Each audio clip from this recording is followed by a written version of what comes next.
Democrats flip final House seat of the 2024 elections, narrowing Republicans' majority.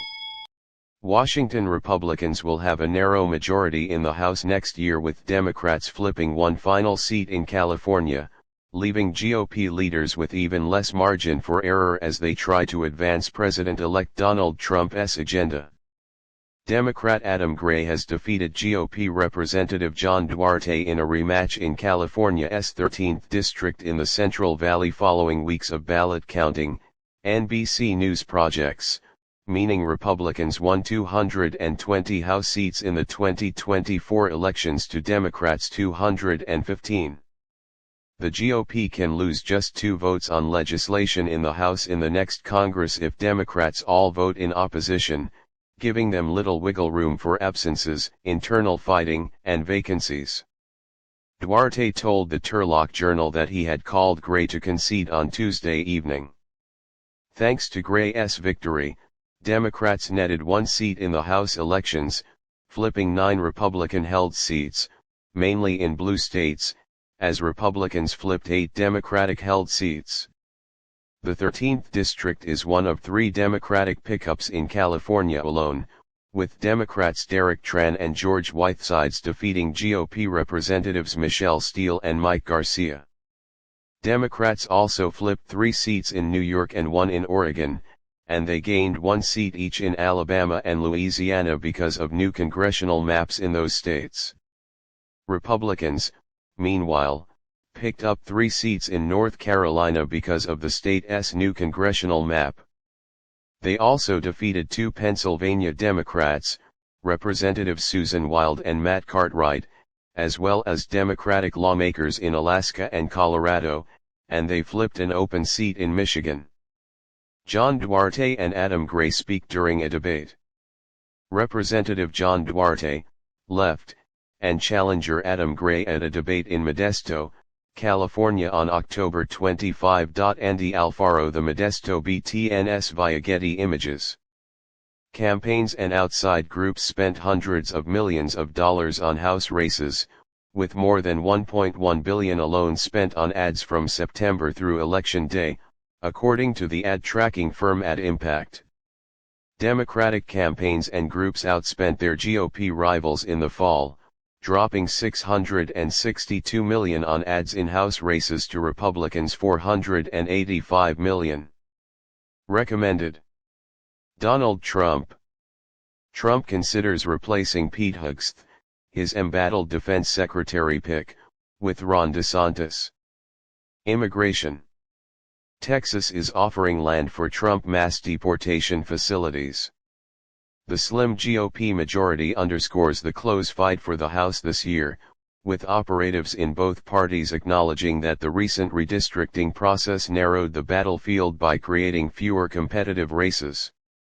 Just over 40 seats, around 10% of the chamber, were decided by less than 5 percentage points according to data from the NBC News decision desk. And while Democrats lost the House, the Senate, and the White House, they found their down-ballot candidates performed better than Vice President Kamala Harris. Vulnerable Democratic incumbents in House races outperformed Harris by an average of 2.7 points, according to an initial Democratic Congressional Campaign Committee analysis of county data shared with NBC News. The analysis also found Democratic candidates in competitive districts overperformed Harris in counties with lower levels of education and where the majority of registered voters are people of color. Johnson's challenges. Controlling all the levers of power in Washington, Republicans in the new year will have a rare opportunity to pass major policy priorities through budget reconciliation, an arcane process that allows the GOP to bypass filibusters and fast-track legislation without any Democratic votes in the Senate. But because of how fragile their House majority is, Speaker Mike Johnson, our who is expected to be re-elected to the top job by his colleagues next month, and Republicans will face hurdles in getting their reconciliation package to the finish line.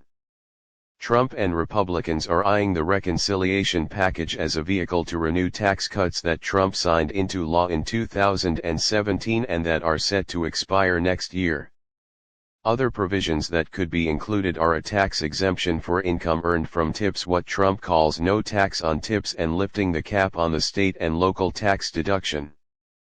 Senator Lindsey Graham, RS.C., a Trump ally who is on the Appropriations and Judiciary Committees, has been urging colleagues to use reconciliation to pass border security legislation, as Trump has vowed to launch the largest deportation program in American history.